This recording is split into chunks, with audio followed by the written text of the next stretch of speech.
Hiro, merci à toi d'être venu. Merci pour l'invitation. Avec grand plaisir. Merci. On voudrait faire un petit coucou à Youssouf et Momo Nyangadou, voilà, depuis le Mali. Et Hiro, une dernière question. Comment tu fais pour avoir cette énergie avec tous les concerts que tu enchaînes, les avions, les répétitions, les studios? Quel est ton secret? Voilà mon secret. Doublez vos limites avec Double 7. Faites le plein d'énergie grâce à la gamme de boissons énergisantes Double 7. Composée d'une sélection d'ingrédients riches en vitamines pour un goût unique et un max de plaisir à chaque gorgée. Augmentez votre énergie et retrouvez toute la force et la vitalité nécessaires pour affronter efficacement tous vos défis du quotidien. Double 7, c'est la boisson irrésistible que tout le monde désire et que tout le monde veut goûter, mais... Ah non, c'est ma Double 7. Ah non! Découvrez vite les nouvelles saveurs Double 7 Light et Double 7 Cola partout au Mali.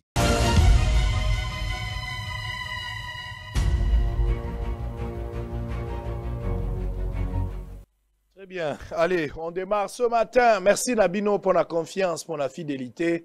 Messieurs et dames, fidèles téléspectateurs, bonjour, bienvenue dans le cadre de ces grands rendez-vous de la haute facture, Bossolo, la politique comme programme, officiel bien sûr, et puis Bossolo Télévision, la première chaîne d'investigation en République démocratique du Congo. Boza Ebele, Esika Bozwami, Bozo Zela Motema Likolo, Boeba Misa Yalelo, Gozala Nengenini, Bocheli Biso Motema na Mosalo, et ça parce que Tolaki Bino, que Tozali constant. Tolakisi bino ke tozali polele, tozali ba esclave ya ba opinion te ya bato. Tolakisi bino ke mosalo tozo sala ngo pona bato batindi biso te, toza la résidence surveillée intellectuelle ya moto te. Topesa maloba na moto nyonso, toloba makambo ndenge ezali po ndenge nalobaki na bino flatteur ya plus de 25 ans azaka te. Donc soko oza tina ba 25 ans, 26 ans, oza kaka flatteur, c'est qu'il y a quelque chose dysfonctionnement ezali. Pour moto normal après 25 ans, akomi mobile akota la moto nelongi pe ayebisi ye makambo.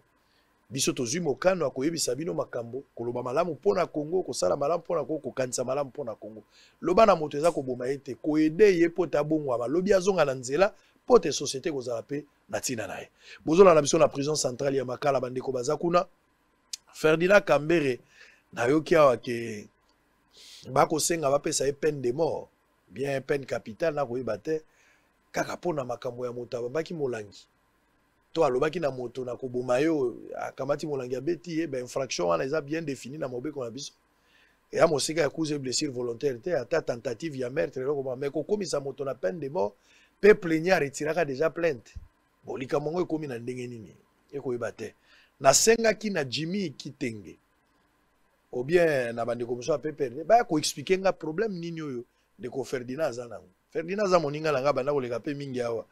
Mais au-delà de ça, moninga, ceux qui m'ont dit mabe azana mabe, ceux qui azana malamu. Mais eloko nini komeli Ferdinand Kambere pote tilelo abimate alors que plaignant retiraka plainte na ye. Ferdinand Kambere yewana azana kati ya prison. Sort ne ko yebana te, soka kozala condamné à mort ou pas. Je pense que bande ko perdre bozala intérêt ya ko expliquer biso to ba avocat na ye. Ceux qui bozana mayele mingi koleka o biso tozana ngo sika na likambo. Bo ko pesa biso moi pole na likambo le ko sa biso malamu nazo zela bino na motema ekoza ba communicateur a pepe de koza papitamba ekoza la tande ko kisombe ekoza la India Omari to moto alingi mais naza na besoin na ba moi vérité na likambo ya ndeko Ferdinand po pasi esika ya zali motema na ngai ya ko sepela mingi te mais évidemment bandeko baza ebele kuna Jakinda la zali kuna bandeko barba nani Barnabé azana kati kino lelo nano abimite toyokaki na bambula moko basanza moko ke ezana nani grâce moko esengelaki ba signer et que ba kombo na bango yaki na kati bandeko Masaro pote ba na kati meti lelo bandeko Magie eloko moko esalamite ezala ko bango te me bato musu babima tomoni pe eloko te donc depuis grâce à suka oyo ebimisaka bandeko wili bakonga bato musu pe abimi nanu te est-ce que possibilité ya ko continuer kotala te lolenge nini bakoki ko alléger batasha bato ba se comporter déjà malamu po ezape na mobeko bato batamboli malamu bato bapesi pasi na l'état te sima okangama na bango so ba bon citoyen balakisi ke bakoko zonga pote babongola lolenge batala bakana bango ekoza malamu. Très bien, natanga mayebisi ya tongo lelo mboka oyo esengeli ebongwana mais sans fimbo na mboko bato bako changer te ngala lobaki yango natamboli na mwa bamboka ndambo lolenge bato wana ba obika. Et là, que ça, la bateau va na nzeli za sanction. Sanction eza sévère. Sanction eza ka fimbo te. sanction est cause à l'appel il fout à oyo ko fout à ce que ça il kamwa mabe na lolenge ba ko battre na l'état tant mosu ba kangi yo to ba contraindre de fout à misolo ebele ko banga nyonso wana ekomi si culture na vie ya bato ekomi normal mais bino mboka lokwa Congo oyo Félix Tshisekedi abi ese kufa kala toto lo baka lolenge to koma kotambola makambo ba inversion en valeur ezali bino bolingi bo bando pakola bato mafuta boko ba to cheli bango banderole to cheli bango panneau ba ko changer Congola ko chanaka na ba message ba panneau te Congola ko changer sur la sensibilisation à TVT Congolais faut sali cacho sali église frère a tetu akangami faut biloko mi balé tambola donc chauffeur ninge bazo tambola na balabala ndenge baza na désordre okoloba na chauffeur te okoloba na bato moto te okoloba pe na roulage te donc tozo tambola lokola bato mo bana jungle ezala na l'état ezala biso bato do bato nyos tozaka premier ya koya ko filmaka ba policier so basali mabe mais biso moko lolenge na biso ya kosala makambo pe leki kutu ya ba policier so to lobito tia caméra na ba vie na biso lolenge biso mo tozo tambola nande to sala makambo za mo passe moi je pense que fimbu na ba sanction sévère e kozongisa bato na nzela eza makambo ya droit de l'homme eza obe fimbu moto akangami mobeko zali bosala ngo mwa mibeko bakangi moto na likambo futa mbongo boy soko futi mbongo boy ndakisa tolo balokola na pesa ki pona kosukisa makambo ba station tozana ba isika terminus eza penza isute so ke na rond-point nga ba po balusa motuka isika eza isute so ke na ba pompage isika ko balukeza te oke na ba victoire tala bato baleki ebele lokola tokomi na pasi wana chaque sortie ya nzela ezalaka courbure nyonso wana pa na biso eza arrêt de bus soko bimia wa tombalba okomi na kwa kokuta arrêt de bus okei kabamba robimi wileri arrêt de bus okoma cabine arrêt de bus donc bato bamonaka soko bimi na coin nde arrêt de bus place ezali or carré babongisa soki na limité esika matata abongisaka na bare bato bavanda na bare wana te mais bato basali oyo ya bango ke na limité na sendwe kaka na coin ya kohydro ozokatisa arrêt ezali mais ezosala pasi bato moye base réalité soki bokutela eloko ya liboso bo bandokanga nano bato nga na opropose bokanga bato mpo bato batamba telemi basika mabe chauffeur na bato bazoya kosala désordre bokangi bato moto amona penaki bakangi ye na re batoki bango bakoti bango na motuka bamemi bango na police mpe avo bima ofuti 50 000 francs bato akozongela lisu te ya mibale kokamata mituka ya moto botola chauffeur motuka bofuti amanda 500 000 francs congolais 500 000 nga na opropose 500 000 mpe motuka ekosala 2 semaines nsima nde ozwi yango mais au foot amanda 500 000 chauffeur la kozonga ya sute botia mobeko ya makasi suivi ezala makasi mais comme akopa ba policier te so bosali yango ekosimba pour désordre oyo na bato à l'état na biso bato toaka obendenge moko désordre na bato nyonso je vous donne les informations du jour po tena yamba ndeko ya yeko tala biso lo na tongo pamba te lobi basasaki ebeko sasa na moto alakaki nesikawa moto wana pesaki makanisi na ye eza droit na ye pe to pesa na ngamo musu moto musu pe apesa to benga droit de réponse et landami na mosala na biso ya bapanzi sango mais même ata na logique humaine eza penza nzela opesa moto pe maloba aloba po mokonzi alaka ngulu matoyi mibale Beni, au moins 6 morts dans une nouvelle attaque des ADF à Bachou. Ituri, 3 morts dans une nouvelle incursion des ADF à Mabelenga. Le gouvernement ukrainien a décidé de retirer ses troupes du sol congolais. Boyebi ke ba ukrainien ba soda na bango baza mwa ba organisme belé na Afrika wa place ba guerre za kobunda batiaka mwa ba avion pe ba nango ba na mwa ba soda na bango penza mwa ebele. Awa siko bango ba na pasi na mboka na bango ba kozela autant akeno pesa bango maboko azokosaka bango na ba promesse zanga tina bango pe bayoki kanda ba bandi ko benga soda na bango nyos na molongo bakende kobunda bakozwa pe bibundeli na bango ndabo bakenda nango e kozala pe mwa perte pona ba pays africain problème oyo bazaka généralement appuyé na ba MONUSCO na ba to ba ndenge na ndenge. Auprès de Mbosso, élection 2023, la Senko et l'ECC présentent une note de plaidoyer soulignant quelques incertitudes en rapport avec la feuille de route de la CENI. La solidarité de Christophe Lutundula au chef de l'État pour les élections de 2023 n'inquiète pas Ensemble pour la République, selon son secrétaire général. Présidentielle 2023, en tournée dans les Kasaï orientales, Augustin Kabouya prépare les terrains pour Félix Tshisekedi. Assemblée nationale, CESAC a déposé son rapport annuel. Christophe Mbosso Nkodia qui a dit ça. Kasaï Central, le coordonnateur provincial du parti politique en vol démissionne. On va d'abord interroger aussi Neko Sesanga pourquoi cette démission. Peut-être la frustration. Élection 2023, avant-dernière information, Martin Fayulu met en garde Tshisekedi et Kadima. On termine par cette note. Union africaine, Macky Sall échange avec Vladimir Poutine pour solliciter un cessez-le-feu durable en Ukraine. Alors, on va évoluer. Toussaint Alonga. Toussaint Alonga. Maître Toussaint. Lobi na yambaki Claude Maluma. Na yambaki bato misato, to mandaki liboso na ba bilenge bayaki pona dossier à Ukraine. To yo kozwa pepito kila la bourgmestre ya commune mais na suka to zwaki Claude Maluma oya réfléchir pe na maetali politique ndambo kasi koleka o wana ayeko kota na dossier moko oyo mbala sima lekaka na ngwawa mais tant to tuni motuna ake mwa mosika na lolemo na ye. Accusé ndeko Toussaint Alonga na ba ndenge ebele aza Shokoro azali Fakwa azali Angwalima aza escroc ya kala expérience teliona apesi mo biloko ebele to tunaki emituna est-ce kozali sur biso to mettre en doute ya qualifié habité eza pena ya solo poto sambi na ye dossier za alors makambo ebele alors les propos tenus n'engagent que son auteur pe aza convaincu qu'aza la raison ce que journaliste ba mesanaka na ete Claude Maluma yo koloba te lokwa balekisaki yo c'est que ndeko Toussaint Alonga koloka te ngana to signaki mikanda te donc ndenge yo lekaki ndenge pa ko koleka olobaki 10 minutes likona ye et sengeli ye pa zo maloba zomi minute zomi pota loba oya yebi Toussaint Alonga mbote ndeko sango na sepeli komono lelo mikoli pusani kolanda na oto saka mikolo lekaka mingi awa nalingaki kozonga na yo lelo ezala tato loba makambo susu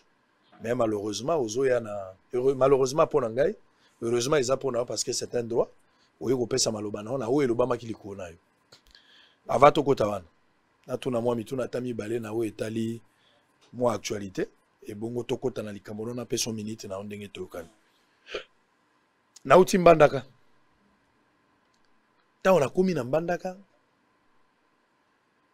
mbandako na bandoko na sango ta ona komaki kokali na mbandaka wana te mbandaka wikinda sango ta na koka bemba nazoka papa Jano Bemba wa atika biso molimo ne kopema na kimia na yoki ba José Makila na yoki ba Kengo Adondo na yoki ba Binoyo na yoki ba Gilwando yo so atagre ko te na yoki ba mokolo wa pombo bato ndenge na ndenge ta na yoki ngabi kuna penza izamboka bato metango na komi na moni mbandako lokwa lifelu ya bato.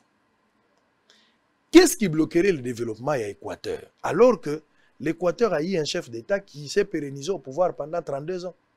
Et puis, Nassima ya Mobutu, le gouvernement nyonso ekoti ti lelo yo, boza na chance au nom géopolitique, biloko nyonso ezanga te. Ba pesaka bino tango nyonso mwa ministère mibale to misato. Ba jali sebusa bana kati, makila zonga ki bambale bele. Développement ya Grand Équateur ekopousa na terre, likambo eza nini. Na komi nesiko bana bazotanga bafani na sa mabele alors que libaye utake pa na bino. Et apasi natali ba maternité mosusu okolela so tali condition bato banango nzele zate okwa na mbandaka banzelo be mibale o basfalte pe ba incompétent nde ba ko zwa bokonzi bato bana méritocratie bango bazwa te. Qu'est-ce qui bloque le développement de cette province? Merci pour na mutuna et mutuna moko. Je crois que zakapenda thème central na yo pour na ba province quelquefois aux alaka mal compris mais au fur et à mesure comment ko exciter bato au-delà de la présence de la capitale, ça c'est quelque chose qu'on a encouragé. En fait, l'Équateur de manière générale, ils ont presque le col à la province. La difficulté Équateur, Grand Équateur, ils ont partagé. Ces mêmes difficultés, ils ont partagé na Bandundu, na Kasaï, à gauche et à droite. Mais ce qui est situé, pourquoi makambo zotambolate, nazo situé en mingi, na makambo etali politique en général. Ko banda deuxième république, na ba gouvernement se succédé, il faut qu'on le que politique il y a développement à niveau, il y a intérieur et zala qui penda makasité. Ceux qui ont eu le pouvoir d'État au lieu de se servir na pouvoir de parce que l'état de motapé sa impulsion okoki penda concentrer développement na batote en termes ya nomination ya ba ressortissant na ye. Parce que eza politique ya ba individuité, eza politique ya l'état atia politique en place pour na tel telle province. Na peut ce exemple la meilleure idée eza ko exploiter mikolo yo ya développement ya 145 territoires. C'est une bonne politique. Et vraiment eza vision moko ya malamu. Mais ce qui est allé pratiquer peut respecter comme tel, ils ont déjà coup de pouce à monene. Mais je crois que l'État, dans la deuxième république, dans le gouvernement landani, moi carence ya politique à l'olengo wana. Au-delà de carence wana, mais les personnalités ba pona ki bango, ba ressortissants ba kwena bango, n'ont pas si aussi joué un rôle pour que mboka na bango, to sengi penanyo sote mais quelque chose est quand même malamu ezala. Mais ça n'a pas été le cas. Il y a eu plus bato bazomi tala lolenge na ye moko atongi ndako na ye to atongi na mboka na ye, tout s'arrête là. Le reste est ali bangote. Or, c'est difficile, sinon impossible, yo moko o évoluer na ba condition malamu au milieu à 500, 10 000, 20 000 personnes. Ogoza même mal à l'aise. Sauf en molimo normalement, il y a moto. C'est ce qui fait qu'aujourd'hui, il faudrait que le gouvernement y a lelo la politique a engagé dans 145 territoires azala vraiment à veiller na politique wana au-delà il y a financement à accompagner financement na pe na ba sanction parce que loko ezozanga biso mingi sanction ezate état de droit oui mais l'état de droit et loko esala que état de droit ezala makasi so ba moni na que l'état a komi ko zongi sa comportement na bato na nzela ndengo uti kolobana. Il n'y a pas de sanction sans démocratie, il n'y a pas de démocratie sans sanction, il n'y a pas d'état de droit sans sanction. Il y a un gonde comme parce que n'oubliez pas que l'homme en réalité c'est un animal. Il faut toujours que zongi sakaye na nzela. Qui qu'il soit, ata atangi mingi. C'est ce qui a fait que politique na niveau intérieur est tamboli malamute et puisque toujours bané et belé dans la même condition, dégradation peut être commis très enfoncée, il n'est pas étonnant ou qualifié que Mbandaka Yezapenda en faire Nasena Moyo. Je crois que cette expression-là n'a pas province nyonso sokozo tambolo bando qualifié. Si, mais ça ba province nyonso pendate me mingi. Pour moi le ata na Nord Kivu, tokutaki mo changement, ata na ba ville nyonso te mais quoi Goma wana, c'est OK. Kuta mo makambo za kotambola Bukavu. Batongi banda kwa bien mais kaka nzela ndezate et puis canalisation bato bakimi pe mingi ba village ba ko vanda bango nyonso na Bukavu place wana na centre zo ça siko moi pasi nde na lobaka Bukavu za lokola moto la ticket ya sika mazo tambola potopoto po nzela ezate banda kwa kitoko menzela ezate nengo lobi les gens des fois comprennent mal le travail que nous faisons mais toko sala ngo pona kotuka bato teza pona ko réveiller bato lelo opération tonge pa na bino mais l'état il faut amema nzela l'état mema maya mema courant soki l'état memika nzela mai na courant bato bango moko bakozo ba initiative ça kasima l'état reçu les $8. Et même l'État peut encourager la personnalité à faciliter bango que na niveau et mboka na bango et permettre bango batonga. S'il n'y a pas ce genre de facilité, vous n'allez pas demander à moto qui est d'Équateur là où il peut faire 2-3 km à Kiti na motuka tambo na makolo, motuka ba ndo tindi kango, soka sala ngo na vini eta kokokate. Il préfère rester à wakufina na Kisasa. Alors or pour awa na Kisasa tambo la malamu, il faut que à partir intérieur tous à la ravitailler chaque jour. Ce qui vraiment Kinshasa za ravitailler, biloko mosusu eza comme l'X. Par exemple, ba fruits ou comment le quoi l'X, mais na ba intérieur eza biloko nanzela ba Congo eza biloko ya kolukate. Vous voyez? Ça ezo dépendre. C'est pourquoi chaque fois toujours qu'il y a une élection, donc il y a une élection pour que tout luka kopona na nazana maele ya malamu wa koya ko appliquer pour na ko améliorer qualité ya bomo ina biso. De ce point de vue là, sentiment il faut ezalater. Il faut encourager bato bazana charge ya ko gérer mboka ke awa kenda malamu awa to tenga mimwa muketo zonga nzela awa na moni toti ya moto parce que ceux qui peut ba choix ya qualité zo salima et pesa moi maximum ya chance na bato yo bazana charge ya okamba mboka bakenda liboso bato ebele bakanisi mona succès ya likambo wana que ba politicien na biso mingi ba oyo ba dondo kana ba kombo lokwa ba leader ebele ba laxi ba limite na bango même na reflet na raisonnement sur le plan politique. Baza bato basunelo kwa kopesa te, bazo tourner à rond, ba komi ba ménopausé intellectuel selon bato mosusu et que renouvellement et classe politique ils ont vraiment nécessité moko ya makasi pour le moment pour na repère ça une nouvelle touche parce que bateau nyonso to yebi ba kombo ya makasi ils ont fait l'époque mais baza sur na loka kosala te parce que ba na énergie sous terre et puis bazo s'actualiser par rapport à ba contexte ou ba dans manger za mboka na biso. Bon, na concept wana renouvellement à classe politique naza un peu dubitatif naza partagé parce que les renouvellements ça les maga de manière automatique te pour décréter yango. C'est-à-dire que bato oyo baza na charge lelo ya okamba mboka bango ne moto bakoyi ko banda ko dénicher les meilleurs éléments à travers la République na Équateur ba meilleurs éléments bazo émerger baza combien na Kasai baza combien na Bandundu baza combien ozui bango obandi ko responsabiliser bango pour que lobby plus bako koma na maturité bazo relève na mboka.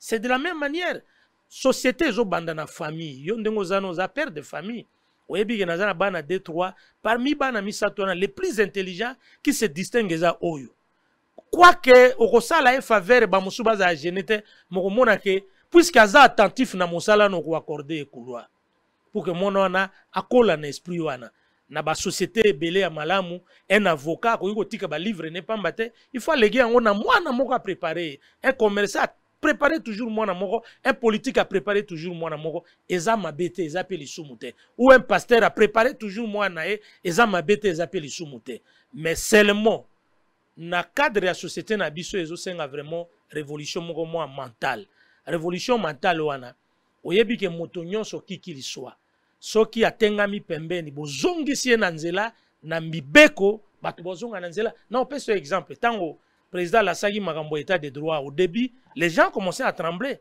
mais il y a eu un peu un relâchement et salemi que copinage amitié ainsi de suite bato ba développer amitié na copinage tellement ébélé tango ba malamu dans les fonds bazana ba intérêt na bango o ba poursuivre que l'intérêt général je crois que il faut tout imprimer et l'okwana mais toujours gouvernement motako pesa impulsion parce que ce gouvernement peut si impulsion te yo za privé voix na yo ndengo zolo ba na chaîne na yo eza limité quelque part et okota na bisika musute na moment tozana émission tout le monde alanda bisote même wa olanda biso ana capacité te ya ko comprendre loko ni to lingi ko loba pour interpréter même tango ko interpréter ko interpréter na manière na mais l'état ayebi comment ko responsabiliser XY a signé na un contrat que pour na yo na ozela boy pour na na ozela boy. Continuez à faire ce que vous êtes en train de faire. Même moi, minorité bazolanda yo peuvent être impulsés dans le sens moko ya malamu. Mais je crois que le renouvellement ya classe politique exacte que tel ministre bati ya ministre jeune parce que ba jeune belé pe baza ko pola politique ya lelo mona pe que ba jeune belé exacte que a mérité na kati ya parti mais bazouye parce que koko na ye aza noko ya moto tel to batanga na tata na ye to baza monoko mboka moko principe ya parce que méritocratie eza valeur méritocratie eza valeur ozo poussa biso pembe na divinité ça dit que moto yaza doté na maele et utaka pa na nzambe ezo poussa ye au-delà na maele na ye akoyi ko se mettre au-dessus na mwa bosoto musuke na vie na ye akoyi ko se permettre te. Très bien. Difficile à construire mais facile à détruire. Gilles Alingeta saki musala makasi pe azoko bakosala fimbu kaka nde fimbu tango zobeta fimbu zotala bana zobeta fimbu zoka pasi na motema oko continuer ko beta te babeta ka fimbu kangi misu ya komoni mingi même na musala soda so balobi beta moninga mbata bato babeta naka beta e poso beti malembe o moninga kozongisa ndoko yeba ke fo bandela mbala mibale nzoke za mbata ya suka beta moninga mbala moko tika ete. Nous espérons. Je disais tantôt ici, Augustin Kabouya, en tournée à Kasai, il est en train de préparer le terrain pour Félix Tshisekedi. Nabanako s'est posé de questions. Est-ce que Kabounda Longwa pena IDPS? N'a pas information est belle, hein? N'a vérifié pas ma makambo belle. N'a combien de doute que Kabounda Longwa IDPS? Visiblement, boy Kabounda Longwa IDPS. Mais la zone de Mateka Longwa IDPS. Et puis, nalanda ki vidéo moko ya Augustin Kabouya alobaki na siège à IDPS na meeting moko azalaki nango. Na pesi mbote place azana Kasai. Ye moko Augustin Kabouya mwana bout. Sadi makambo ekomela ki kabund. Eza makambo biso tomoni na nzelo te. Makambo ozolo boya mura rien. Na makambo mura. Na moni yango na kati penza bakomi na papier, rien. Moto ayebi makambo na loboyo. Augustin Kabuya ayebi makambo na zoloba. Guy Mwadiamvita wa azali DG ya journal officiel. Ayebi makambo na zoloba. Nazotanga bakombo. Kabundi ye moko ayebi makambo na zoloba. Et puis un monsieur qu'on appelle Néron Ilunga. Na lobaka kombo na ye ba période moko boye. Tango mokonzi ya mboka voyageaka ba relika na yo atikalaka nango. Akamataka misona ya pesaka bagenda kosoma mituka moko ya baketch po apesa na police. Moto yango akenda mituka nde komona ye Néron Ilunga. Tango on a vérifié boye ba petit à quartier abivi alataka la coste ya zakana musunya bata. Un homme très effacé mais très influent à pouvoir. 4 personnes. Bayebi pourquoi Kabund makambo ekomeli nenge komelaka. Mais awa tomona ki scénario amour non, il y a autre chose. Bozela na lota kaka soki na loti na kotandela bino papier, Kabund est encore à l'IDPS ou pas, je vais vous dire. On va souffler un peu. On va prendre incendie moko salami awa lobi na butu. Nazala ki na bureau, nazoluka na enregistrer mission poko après journal. Na okaka bato babenga wa sango za wapi sango na biso anniversaire no eza le 11 sango ya kawa sango. Oh, nini wabi papa sango ya ka anniversaire na yo eza vendredi biso tokoyemba plus blanc que la neige mais awa makambo ebebi. OK. Caméra papa to bimi to komi awa. Ndeko na ngai Roger Ngandu. Oyo porte-parole ya BCBC. Awa azwaki autorisation moko awa en face à IFASIC na terrain au CPT. Au CPT azala ba problème na ye ba période moko balingaki babotola ye terrain wana. Au CPT abunda récupérer terrain na ye. Selon bato au CPT. Po babate la terrain na bango malamu. Lokola bazona na masolo mbongo ya ko misolo ya kotonga ba immeuble te. Ba moni en attendant il faut ba occuper yango na mwa ba activité. Roger Ngandu a signé le contrat à en croire. Bato au CPT en bonne et due forme. Il a eu l'autorisation du gouverneur de la ville en bonne et due forme et permettre à exploiter une grande partie à terrain parce que de l'autre côté bato musu basali. Basali nde kermesse. Basi na mibali bazawana ebele bazoteka biloko na bango ya kolia. Bato bakomi kokota wana mwa mingi ata ba PD baleki ebele po bazana plus de 700 PD bayaka place wana. Ba PD nde ba PD. Otalo lobi okanisi Sodome na Gomorrhe obi ezalaki boye. So bache banzembo PD azobina ndenge zaki le 8 mars PD lobi za journée na bango ba mama kuna bazalaki. Mais ça ce n'est pas le problème. Le malheur est arrivé. Motumoka azalaki na réchaud ya gaz selon les témoignages. Kure katanaki motumoka azui réchaud ya gaz apelisi yango pembeni ya makala ya moto.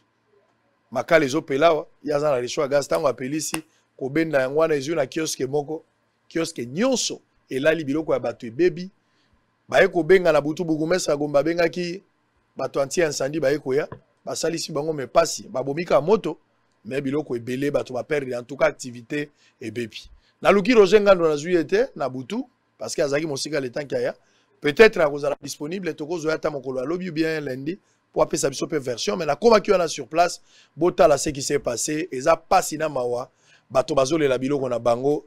La politique des conséquences. Les locaux incendie monsieur Samika Kawa so na pongabi.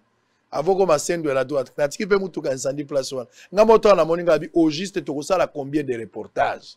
Kaka Kabutu le lot sur na tongo. Et ça la biso passe. Alors suivez en image, on va se retrouver après. Tout ça à longa zo maloba a expliqué nyonso ba akuzaki ye moka bandela tala lolenge nini ya komi lobela. J'aurais souhaité Claude Maluma Zalawa. Ngala loba gele fo ngala ngai pena Claude Avandao. Yo vandiao. Au lobby 10 minutes, non, mais Claude Père Vandao. Poto si salikambo. Parce que ce qui est au lobby, boy. Et si, motomuso a été droit de répondre. En fait, TV quoi, qu'on a droit de réponse. Boza a dossier na justice et continue à la justice. Mais ce qui est bon, que beaucoup à la TV, alors, mibali babundaka vandi avandi tolobi oya TV. Oya justice, t'as na justice. Parce qu'il y a ça au sein bizarre.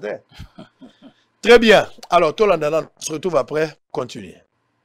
18h30, lorsque les premiers échos ont retenti de l'incendie sur l'espace SCPT en face de l'Institut facultaire des sciences de l'information et des communications IFASIC dans la commune de la Gombe. C'est une fumée qui a alerté tous les environs de ces sites qui se sont accourus en courrier pour s'enquérir de la situation. Sur place, dans cette concession où a été érigée une kermesse exposant plusieurs produits aux clients, dont la grande partie constituée de la boisson dans sa diversité, on sait voir tous les locaux des fortunes construits en planches et tôles partis en feu. Les tenanciers de ces buvettes éveillés ont pu sauver leurs meubles de commerce, tandis que d'autres distraits n'ont sauvé de justesse que quelques biens mobiliers faciles à transporter, comme les chaises et petites tables.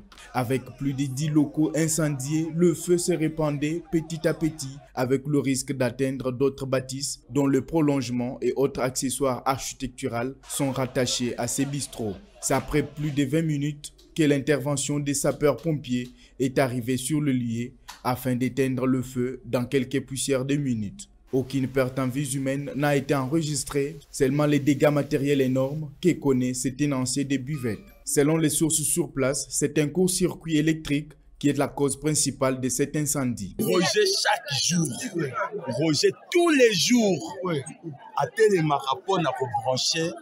Réchaud tous les jours, il ne faut pas brancher vos réchauds tous les jours. Donc, tu testes na bango. Au moni oyo, ils ont un raccordement, ils ont un sama bébé, ils ont un bureau dans le. Je suis témoin de l'eau. N'est-ce pas parce que les bâtons sont sama photo, ils va pouvoir na sama bébé. Na kanga donc photo za kwa pem na. Ngam na no ba rallonge ba te to ba tout awa. Awa lelo awa. Awa singa ona ola to place ça. Eza libanda, moi sur la commune d'Abou. Biwe eza singa eza na sama bébé ba on ba timola azui a connecter chez moi visiblement muké. A commencer la ngo ba photocopieuse à répartir. Nous sommes là maintenant, ils sont tous là.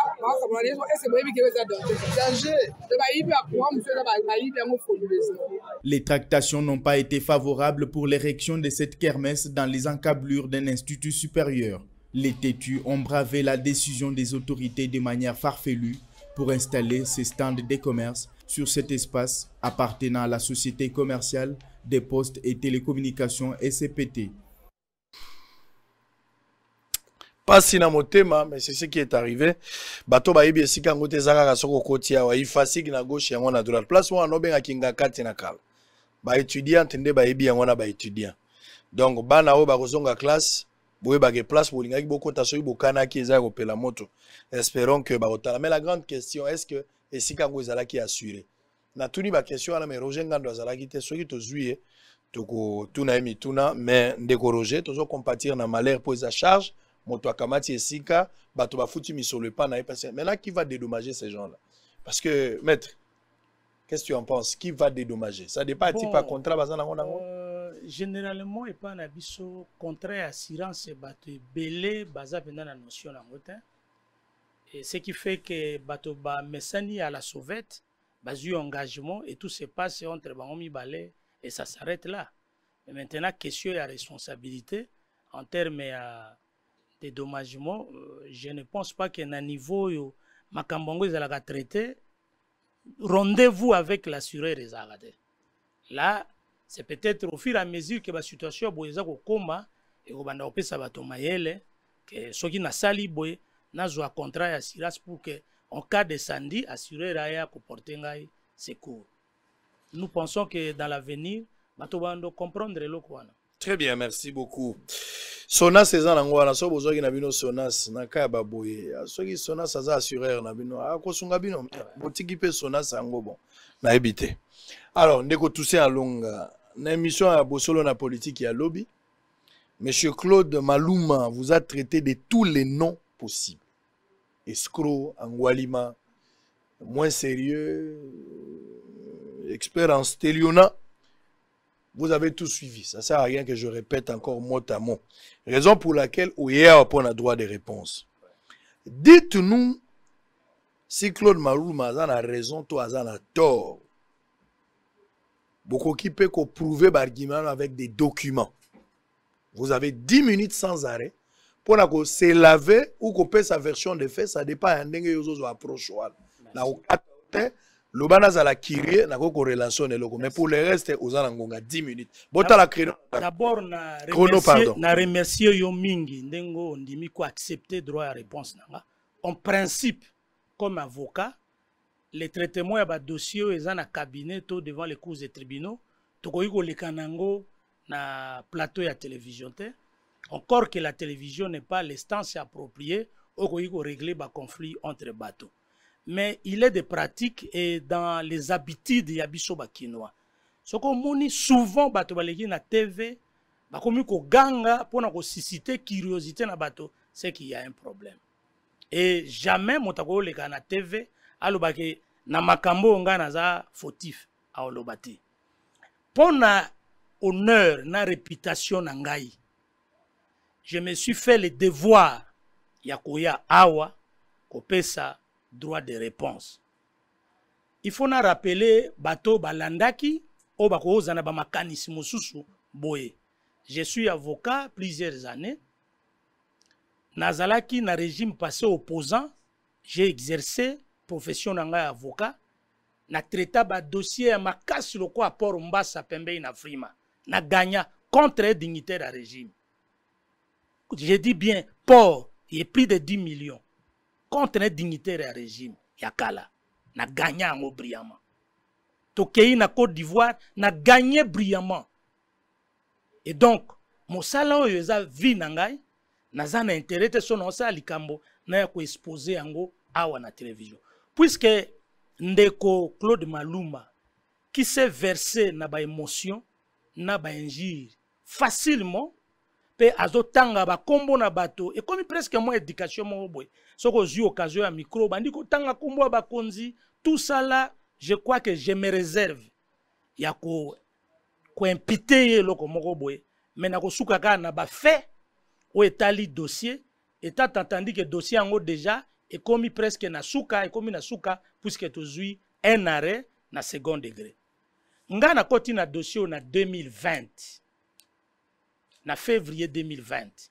Mais avant na kota, déjà na 2017, citation directe en goyo, ndeko Claude Maluma zalaki cité na ba héritier Kiama Nienze comme association de malfaiteurs. Avant na c'est-à-dire 3 ans avant na ya. Affaire oyo RP 25075. Et ça pendant devant les cours et tribunaux. Nazalakati. Abandi ko samba na bana oyo. Comment il se comporte? Akoya lokola sponsor ya dossier. Tangwa yei, ozana difficulté aye ko financer bino. Après a signé bino mikanda. Si mané ko signé bino mikanda. Boyokani et quelques temps après a changé Kazakh. Nakati ya même famille oyo. Ezana de même famille moko. Ndako moko na Gombe. Ndako moko na avenue militant na Barumbu. Des immeubles, ya ba valeur makasi. Azati lelo ko samba avanga na ya pe panda kenga na ye azo samba ponango. Ti lelo ba continue ko samba. Famille oyo bazali na titre na bango. Moni original ya titre yango. Ya Gombe. Famille oyo papa akufi atikeli bana ba mite na kombo ya bana 8. Curieusement, bayeko kanga liquidateur na parquet général na 2017. Bakei na ye na parquet général, bafandi tieti 18h bayeko signise acte transactionnel ango. A signé lobby renoncer na ba droit nyonso bozana ngo na ndako oyo ba revendication nyonso contre monsieur Mavinga. Mais acteur, le metteur de scène na nyonso, c'est Claude Maluma.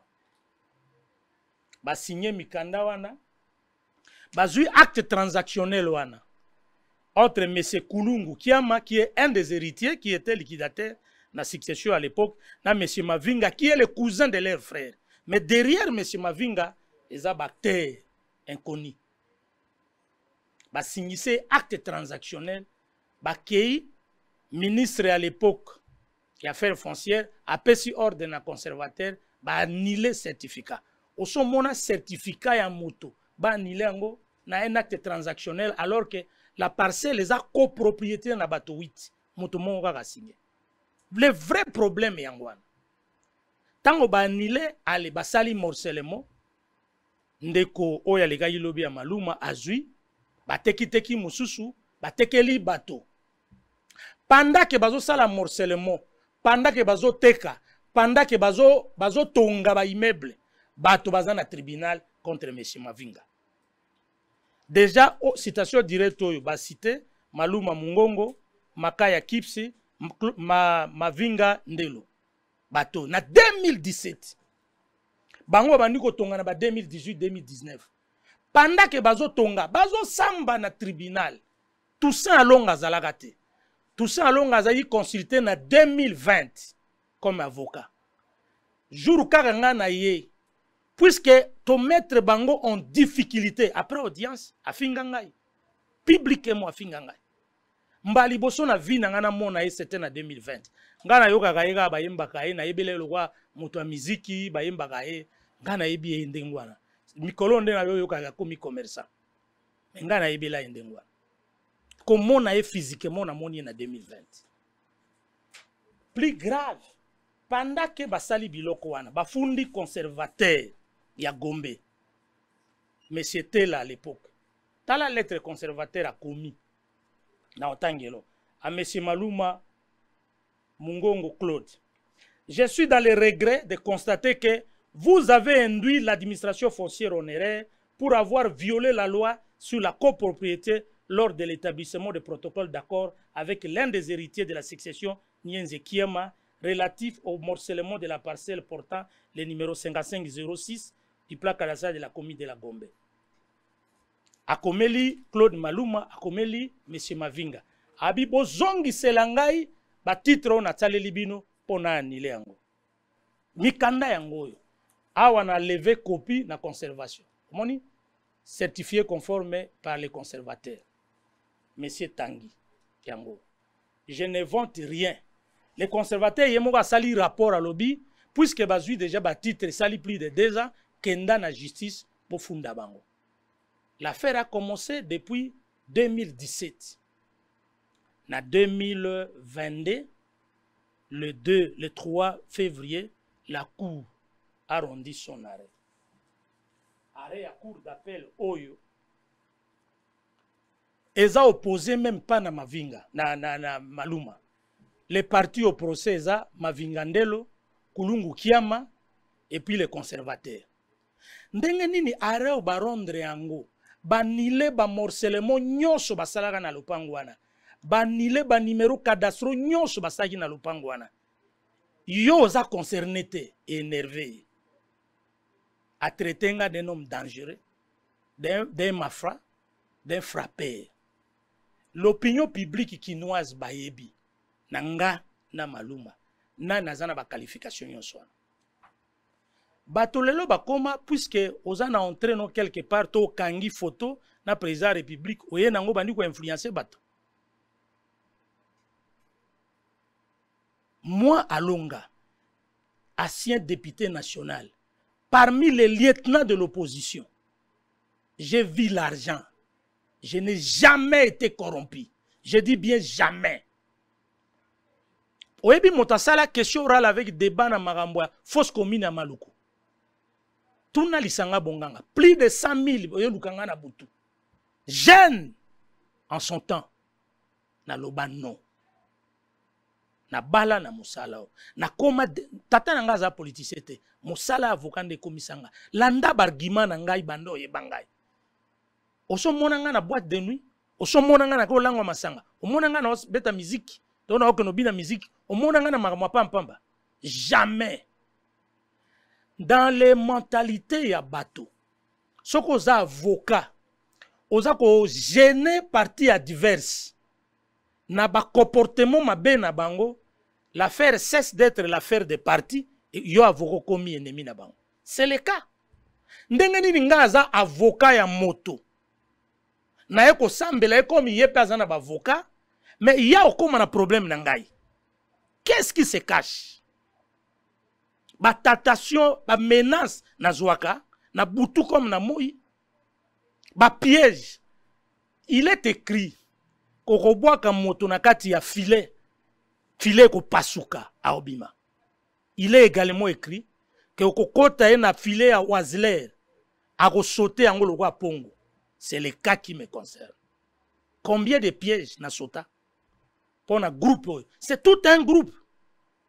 Il y a même un dossier contre un musicien, il y a 800 et quelques mille $. Ils en ont parquet. Benga musicien avec qui? Pas opposé. Benga ye. Claude Malou. Mais benga bango.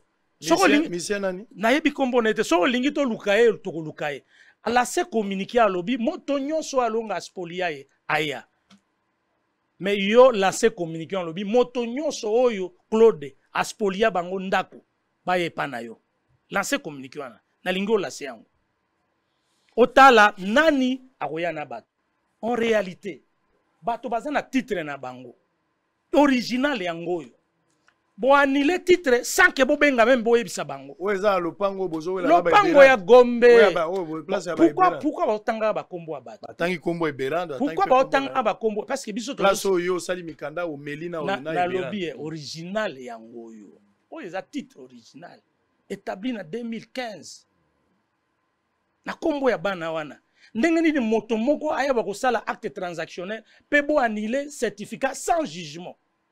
Ce qui Claude Malou a gagné, le cola la question qui a gagné na triple Poka Savubu, juge aza malamu. Ce qui va gagner cour d'appel à Gombe, baza mabe baza corrompu. Ah.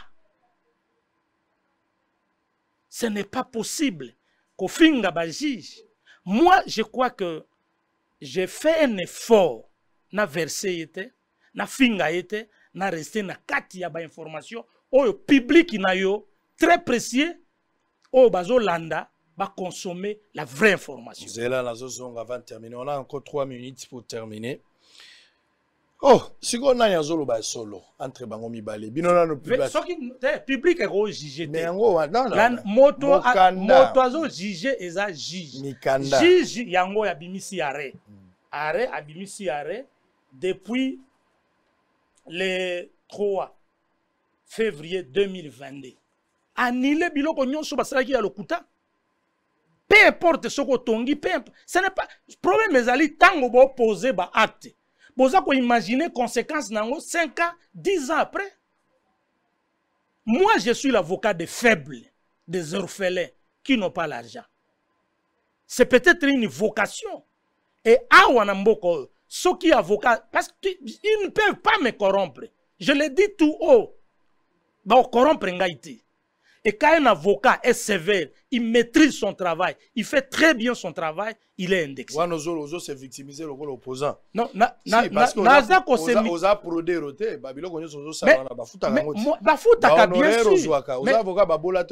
c'est-à-dire que Zela tozozonga, Zela tozozonga. Zela. Lelo yo na yoki pasi moya kokota wana bureau na ngai ezaki te. Moya na kota na bureau ezate. Na uti ndako na yambi basali na nzambe moko ba uti Afrique du Sud bazali ya pasteur Panzu. Sangela ki kozala na bango lobi presque butu makasi. Na tongo koluka mwa ba français belé. Merci na bato nyonso baza ko benga nga pona anniversaire. Na moni mwa ba groupe ya bato belé ba se mobiliser. Bato belé balingi ba pesa mwa cadeau na moni ba maison ebelé. Bato moso ba yena bilamba, bato moso. Finalement on est libre. Moto nyonso amoni za na cadeau ko pesa sango. Oya ko pesa ngo en direct. Émission lobi na moye kozala te, émission kozala na 16h. Nga moto na représenter te. Lor Mbongo we ya musicien yende moto a représenter émission. Ba ko yamande sango.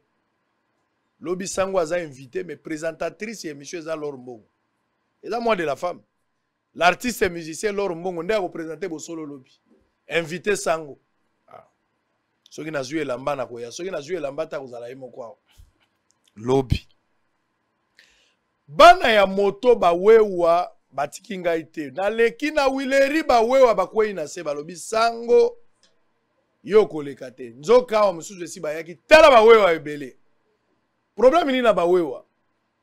Ba wewa ba ye pona problème ya tracasserie. Ba wewa balobi biso tokoka te. Tracasserie ezo salama na régie des eaux na Ngwasuma na Mont des Arts. Policier azo wela biso na nzoto. Na esika ka wela rebelle ya Kodeko na Ituri. Tokomi na pasi sango. Soko tiki biso tokokwa tolingi implication na yo. nayebisi bango na kwa koyebisa. Mais en même temps, ba lobi sango tolingi to embelo joyeux anniversaire. Na nayebisa ki bango kenga na za joyeux anniversaire. Nayebi te nzoka ba wewa bango pe balandaka bo solo nde ebele. To solo na bango na laki bango lobi te. Mais samedi na 10h na kozela bango rendez-vous et pas général Kasongo. Toko kende na moto oyo aza na compétence ya koyoka bango. Bango ba yeko yebisa ngai nga na ko intercéder pas général Kasongo. Samedi na 10h ba wewa oyo aza na problème awa bakoya. Toko kende molongo tiko kutana na général Kasongo.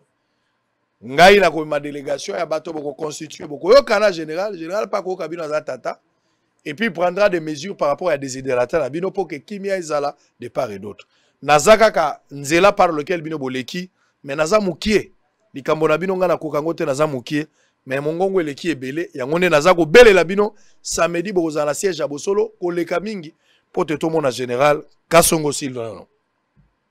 On va suivre cette image boka ndenge ba oya bango bayaki bazoyemba déjà joyeux anniversaire bango moko bato bazali banda mboka bato bazali awa ozana mwa ba vidéo na lingi lobité lelo na pokwa déjà bo banda na mwa ba vidéo ya mike tinda mwa vidéo place boza na famille boyemba joyeux anniversaire pour na sango boza na intérieur ya mboka na beni bato bazona na biso na radio Montblé ah sala mwa vidéo botinda yango na numéro ya 081 355 26 32 so botindi ba message to kozo yango pour na lingi lobi moi mobimba ba message na bino ba téléspectateurs ba vidéo na bino leka na TV awa tina internet eleka na 16h na koya Laure Mbongo sera la présentatrice principale azaki na États-Unis a uti kozonga ngai moko sango nde na kozala invité. On va prendre cet élément et puis on se retrouve après pour la recile sande ko Toussaint avant na côté la bino na dossier moko naza na ngwawa boko na enquête moko salami awa boko ka pasi mais ainsi va la vie. Na Congo, tout est possible. À tout à l'heure. Avec des chants en liesse, des klaxons à l'aide de leurs motos, les conducteurs motocyclistes, communément appelés Wewa, sont venus en masse pour protester contre les tracasseries routières dont ils sont victimes. Ils ont surpris le directeur général du groupe d'EPS Bosolo, le journaliste d'investigation Israël Mutombo dit Papa Sango, sur son chemin vers son bureau de travail. Et l'ont accompagné scandant de chants hostiles aux forces de sécurité qui se sont trempées dans le bavure inutile sur les voies urbaines. Devant le siège de cette chaîne d'investigation, ils sont par plusieurs dizaines en spectacle de chants et de joie à celui qu'ils appellent affectueusement officier de permanence, chef de poste Papa Sango.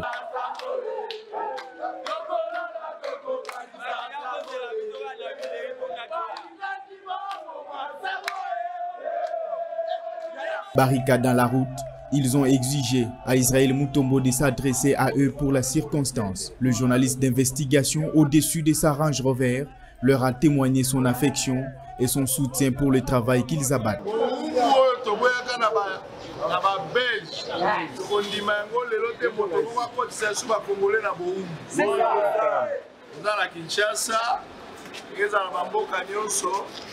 Moto peta papa nana botaki yo nana botaki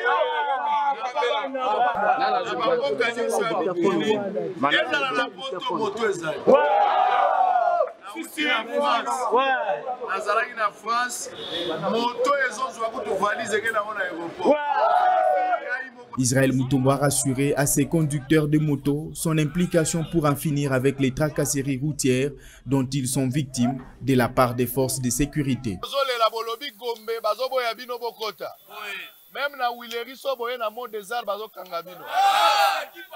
Bobanga eloko Général Kasongo azolanda ndenge na zoloba.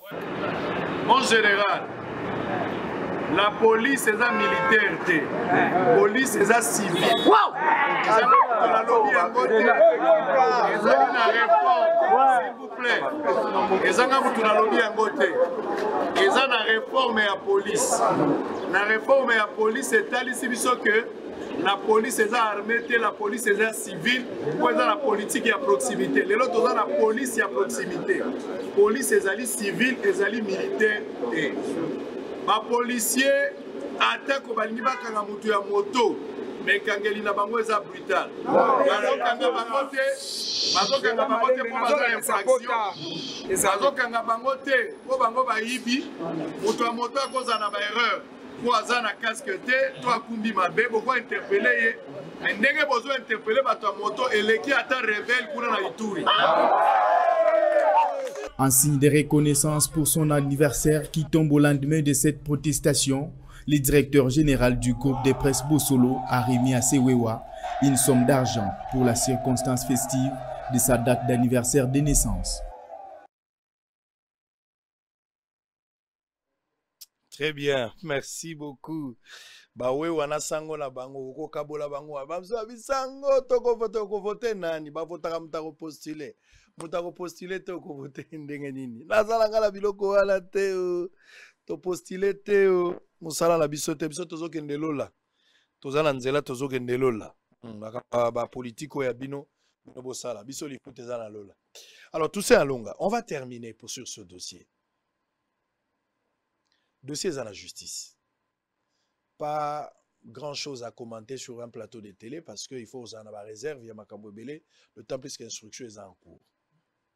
Claude Maluma Zolanda, on a outil pour apprendre que enlever Claude Maluma. Bazo accusé même que yonde moto sali arrangement ou ana poba kangaye. Je ne sais pas.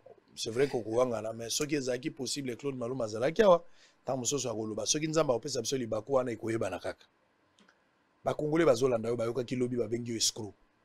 Babengio Checouleur, expérience Téliona. En un mot, ce qu'il faut lobela ba Congolais likolo na yo pe na dossier oyo. Nini basimba. Il faut retenir plus de 10 ans na profession d'avocat bakanga ite na kota boloko te. Bakanga ite. Et comme opposant à l'époque très virulent na régime passé, j'exerçais cette profession. L'un des dossiers que j'étais opposé à un grand dignitaire régime pour Mbassa. Na gagna, ba tikala tam kolomote ni na service à sécurité. Je crois que aux alliés, télévision et investigation, banda lelo ko investiguer sur la personne de Claude Maluma. Kenda na ba cours et tribunaux. Combien de dossiers azanango? Aza opposé na banani. Combien des orphelins souffrent à cause de cet homme? Avocat et Bello baza opposé na ils finissent toujours par les faire arrêter. Bakenda. Qui a makota makala 8 mois. Avocat parce qu'il a opposé na. Ce qu'on a opposé na il fera tout pour. Mais parce qu'il est incapable, il y a au salango contre ngai. Alors, il trouve l'unique moyen, c'est ça qu'on les a à la télévision. L'arrêt est rendu par la cour d'appel en faveur de mes clients. Je crois qu'il était mieux azala kufinga na ba client nanga mais azo finga avocat que je suis pour l'avoir fait quoi. C'est un dossier que j'ai trouvé il y a 5 ans passé ba Osamba. Bah il est même poursuivi pour association de malfaiteurs. RP 25075 actuellement devant la cour d'appel. Dossier oyo basali mayu ya na bango banile yango etalinga na nini. C'est la cour qui a rendu l'arrêt et l'arrêt doit être exécuté. Je crois que ba Congolais belé o bayebi ngai. Je suis resté constant na vie na ngai et dans la vie politique et dans la vie professionnelle comme avocat. J'évite les mal. So li kambweza ya tinate na kokota te. Alobi même que avocat ya conservateur azaki une audience wana te. Na pesi yo devoir kenda o luka va faire d'audience na dossier vérifier so okuta kombo ya maître Patricia Chakala te. Faire d'audience ezo ba komanga na manuscrit kende ko vérifier. Il a dit des choses qui n'ont rien à voir pour na komi binisa yé moto malamu. Mais na parquet oyo ya Gombe, parquet général, kende ko tuna il a combien de dossiers? Kende ko tuna. Très bien. Pour dire quoi? Pour na soukisa. C'est que naza ni avocat y a un conseiller moko ya président de la République, je n'ai aucun numéro ya un conseiller à président de la République. Je n'ai pas la facilité à tangara kombo na bato na ba télévision. Je crois que tout ce qu'il a débité et qu'on engagé sous réserve, ya bato baza lésé, ba saisir justice dont moi-même parce qu'il a traité ngai d'un frappeur, a traité ngai natikalo même bangulu te ngai histoire nanga. Peut-être des arabes expression. Non, bon, et puis à traiter ngai d'un fakwa. Alors, tout ça là, je peux aussi me remettre dans la sagesse. Il y a parquet au juge, aïbisa si réellement, bah fait oya zako impitenga, est véritable ou pas. Mais j'ai pensé pour na opinion, pour na consommation opinion, na le canard, na répondre. Au moment que na fingi mon toté, na touché mon toté, je suis resté dans le cadre, il y a droit de réponse. Toussaint Alunga, sango kobobisa bato, sango kobomisa bato.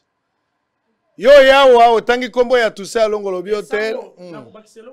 Ceux qui sont en débat au bako sala, asala on a tribunal. Très bien.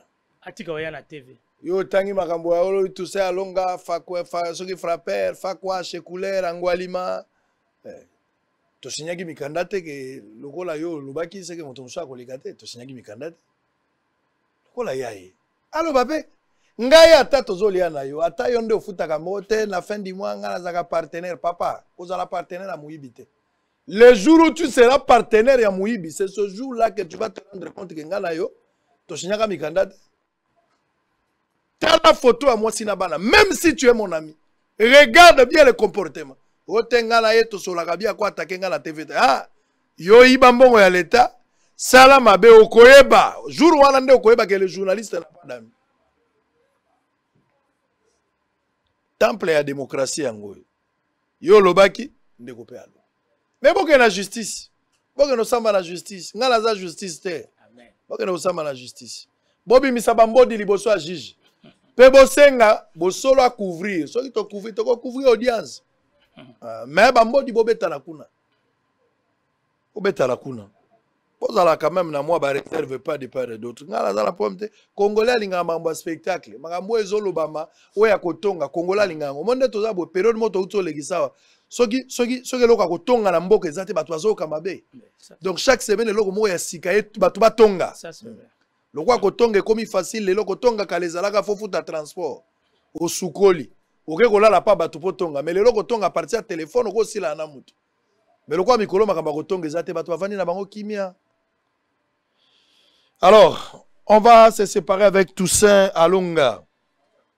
La fondation Nadine Longo Baometu Fonalba a organisé un salon panafricain de l'agroalimentaire, organise agroalimentaire du 11 au 13 mars. Donc, au Bandalobi, mon anniversaire, c'est le 13, la paroisse Notre-Dame de Fatima. Suivez, Tozo Zonga. Pour naebisa bino siko makambo etali enquête na lobi. Enquête ezo concerné site ya Chamitumba na province ya Haut-Katanga. Na 145 km ya Lubumbashi. 15 km de Likasi. Boyoka ki na internet makambo loba maki moi ebele tamboli. Nous on n'aime pas entrer dans les polémiques des gens de quoi lobi. Si un ami journaliste ou politicien ou un investigateur qui a sali le gonaye azali na raison ya makambo ya asali biso pe tokoki ko sala ça dépend ya angle oyo taleli l'ifocodiciel pasteur alobaki makambo angle nini yo zotalela ozala angle mutu na mutana angle na yo ngala zo condamner yo te yo pe na angle nanga koloba teke na moni mabe po ngala moni ndenge mususu ke yo ndenge ozala ba chaussure no ngala zo mona ngote mais cameraman elidi azo mono facilement na ba chaussure na ndenge olata ngala ko condamné te po angle ngala za nango nazo mona te ya za na raison na angle ngapela na raison na angle ngana.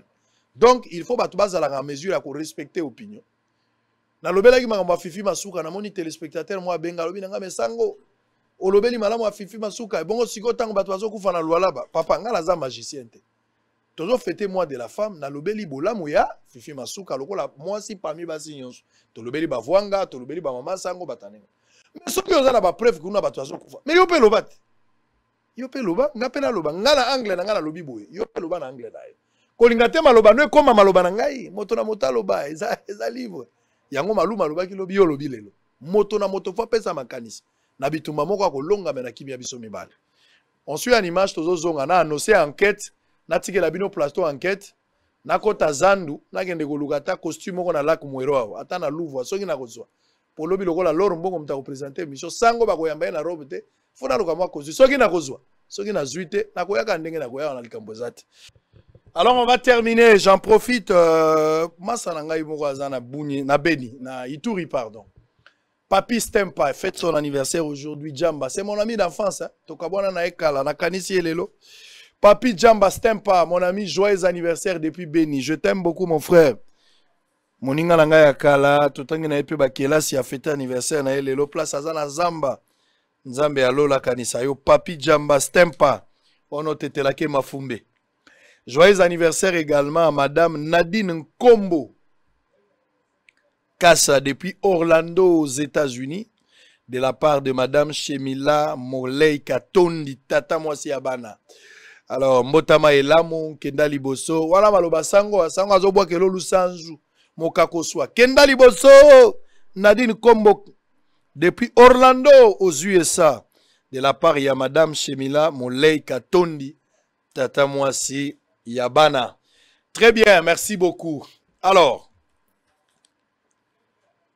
qu'est-ce qui s'est passé au juste? Le groupe de presse Bossolo, nous avons dépêché une équipe sur place parce que quand j'ai suivi à la télévision, dans mes réseaux sociaux, certains camarades journalistes, dans mon IP quelques politiques, bazako dénoncé makambo moko ezosala mamala moté na Chamitumba. Eza site minier, eza na Okatanga, 145 km ya Lubumbashi, na 15 km ya Likasi.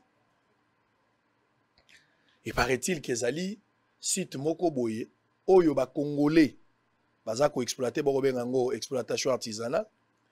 Ba Congolais basoya na maboko ndenge tokendaka na site oyo na bosani susu site yango tokendaka côté ya nani ya comment on appelle côté ya Kolwezi na Kawama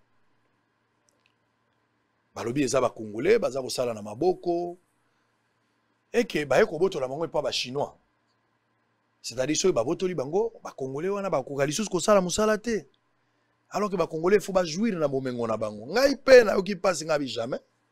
Nous devons Congolais, faut ba Congolais à la cima. Mais quand j'ai envoyé mon équipe pour Okende Kotala, si réellement si Tiango ya Chamitumba, ba Congolais ba to bande ko sala kuna, ezalaki exploitation artisanale, bande ko nanga tango boko mona enquête oyo boko comprendre que makambo ebele lo bamaki na télévision za lukuta. Eza spectacle. Batu balobaki yango na intention nini na ebité. Ezalaki pena lokola maloba moko ya bana bitendi. Après notre enquête, le site Chamitumba dans la province du Haut-Katanga, à 145 km de Lubumbashi et 15 km de Likasi, a été expolié par les envahisseurs non autrement identifiés qui ont exploité illicitement sur 4 carrés miniers, sur les 10 carrés miniers obtenus par la société Chamitumba SA de la Gécamine.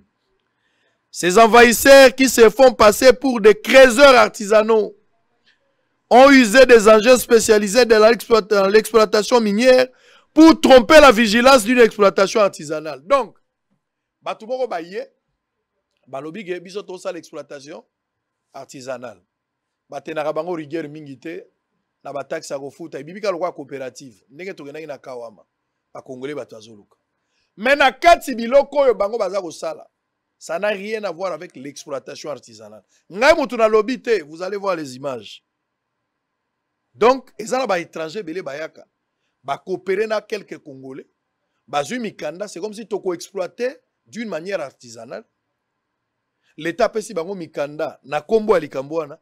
Mais musala bazo sala na kati, ça n'a rien à voir avec une exploitation artisanale. Eza exploitation industrielle. Israël au lobby industriel. Oui, messieurs, vous allez voir ça. Moi, je n'invente rien. Je n'ai pas la guerre contre un individu ou un groupe d'individus. Mon problème, ce sont les enquêtes sûres. On a été sur terrain. Nous avons diligenté une enquête. Nous avons envoyé une équipe en urgence pour ce travail et nous avons quelque chose à vous présenter. Vous devez suivre ça.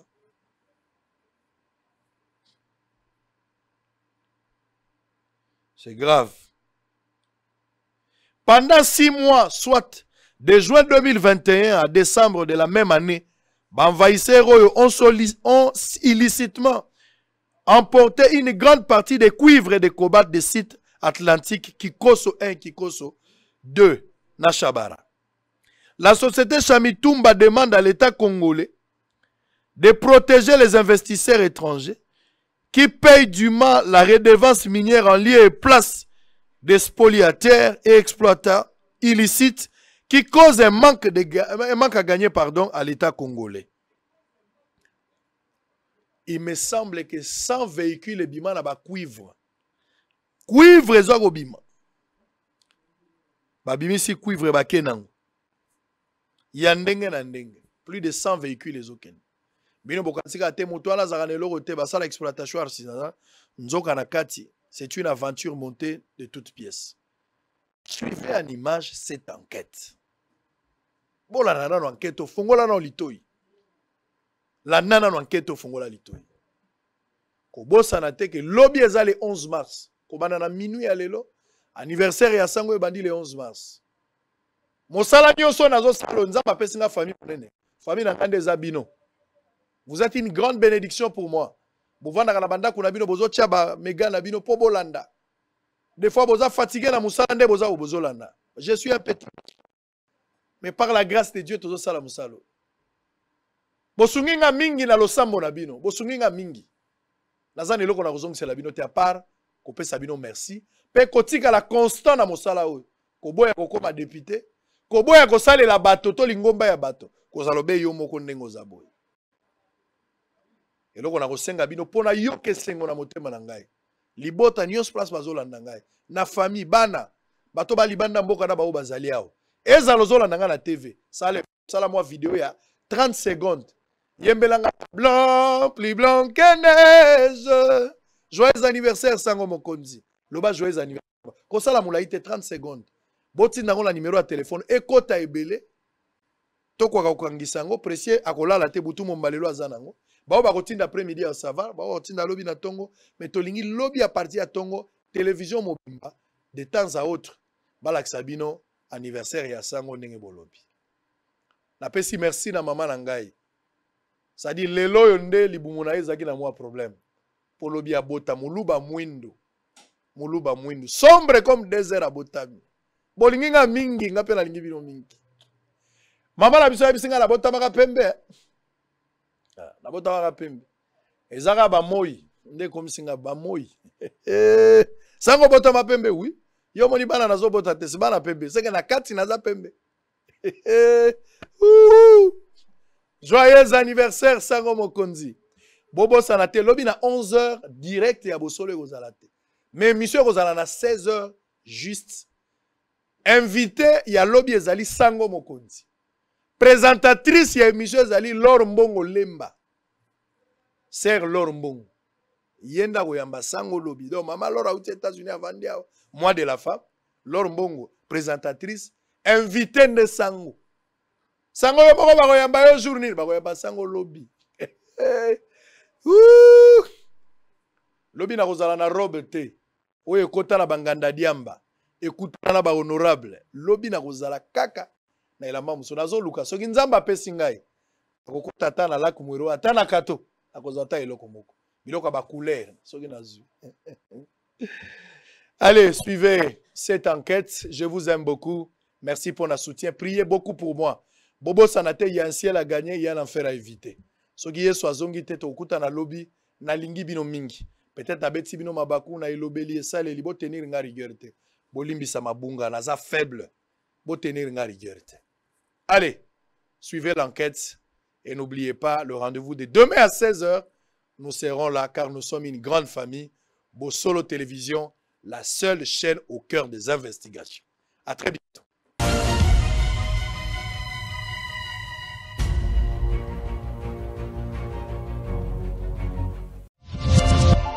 Hiro, merci à toi d'être venu. Merci pour l'invitation. Avec grand plaisir. Merci. On voudrait faire un petit coucou à Youssouf et Momo Nyangadou, voilà, depuis le Mali. Et Hiro, une dernière question. Comment tu fais pour avoir cette énergie avec tous les concerts que tu enchaînes, les avions, les répétitions, les studios? Quel est ton secret? Voilà mon secret. Doublez vos limites avec Double 7. Faites le plein d'énergie grâce à la gamme de boissons énergisantes Double 7. Composée d'une sélection d'ingrédients riches en vitamines pour un goût unique et un max de plaisir à chaque gorgée. Augmentez votre énergie et retrouvez toute la force et la vitalité nécessaires pour affronter efficacement tous vos défis du quotidien. Double 7, c'est la boisson irrésistible que tout le monde désire et que tout le monde veut goûter, mais... Ah non, c'est ma Double 7. Découvrez vite les nouvelles saveurs Double 7 Light et Double 7 Cola partout au Mali.